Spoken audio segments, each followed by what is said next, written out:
அனைவருக்கும் வணக்கம். நாம் இப்போ பார்த்து கொண்டிருக்கின்ற கோயில் காஞ்சிபுரத்தின் உள்ளே அமைந்துள்ள முக்தேஸ்வரர் கோயில் தான் பார்த்து கொண்டிருக்கோம். இக்கோயிலாகப்பட்டது இந்திய தொல்லியல் துறை கட்டுப்பாட்டில் இருக்குது. இது பல்லவர் காலத்து கோயிலாகும். 2ஆம் நரசிம்மவர்ம பல்லவன் ராஜசிம்மன் காலத்துது 700லேருந்து 728. மேலும் நந்திவர்ம பல்லவன் 800லேருந்து 900 என்று இங்குள்ள கல்வெட்டுகள் தெரிவிக்கின்றது. ஏன்னா இது இந்திய தொல்லியல் கட்டுப்பாட்டில் இருக்குது. மேலே பாருங்கள், இதில் முகப்பிலே பார்த்தீங்கன்னா 2 துவாரபாலர்கள், 2 பக்கமும் பார்த்தீங்கன்னா சிம்மம் பாய்வது போன்ற அமைப்பு. அதில் வீரர்கள் அமர்ந்திருக்காங்க. இங்கே முகப்பிலே சிம்மத்தூண்கள் பார்த்தோம்.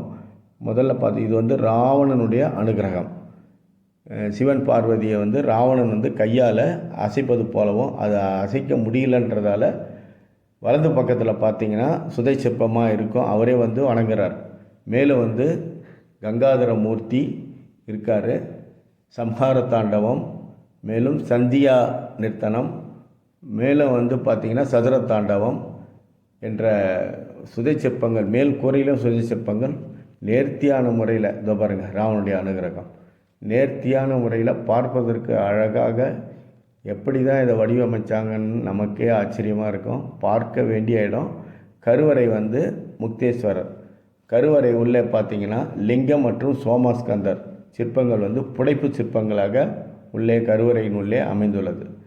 மேலும் இக்கோயிலாகப்பட்டது மாமல்லபுரத்தில் அமைந்துள்ள 5 ரதத்தில் உள்ள தர்மராஜா ரதத்தினை ஒத்துள்ளதாக கல்வெட்டுகள் குறிக்கின்றது. மேலும் இது பார்த்திங்கன்னா இந்த கோயிலாகப்பட்டது ராஜசிம்மன் காலம்னு சொன்னாவே சிம்மத்தூண்கள், அதே போல தான் இது 4 பக்கமும் சிம்மம் பாய்வது போன்று அமைப்பு. இது பாருங்கள், தரையிலிருந்து 8 அடி உயரத்தில் தான் முகப்பு மண்டபம். இந்த படிகள்லாம் பின்வரும் காலங்களில் அமைச்சிருக்காங்க.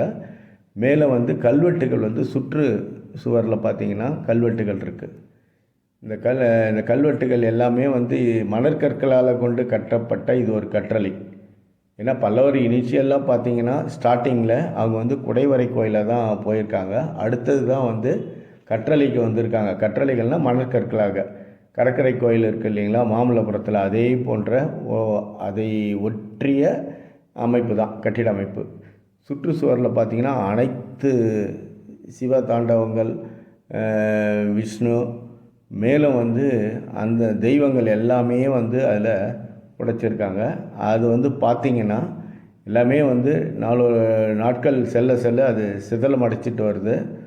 உடனடியாக இந்த கோயிலை பாருங்கள். இந்த கார்னர்லேயும் சிம்மம் பாய்வது போன்ற அமைப்பு.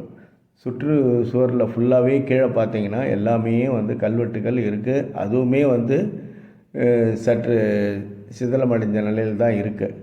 மேலும் இக்கோயில் கோபுரமும் உட்பக்கமும் 2019 இதை சரி செய்து புனரமைச்சிருக்காங்க. அனைவரும் பார்க்க வேண்டிய ஒரு இடம்தான் இது.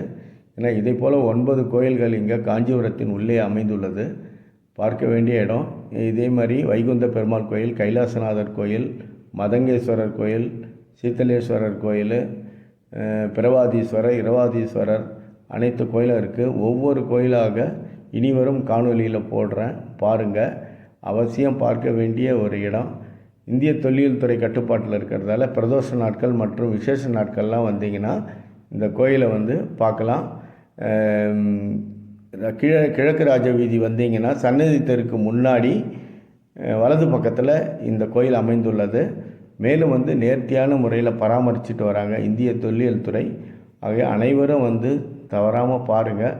இதை போன்ற கோயில்களை அடுத்தடுத்து காணொலியில் போடுறேன், தவறாமல் பாருங்கள். நன்றி, வணக்கம்.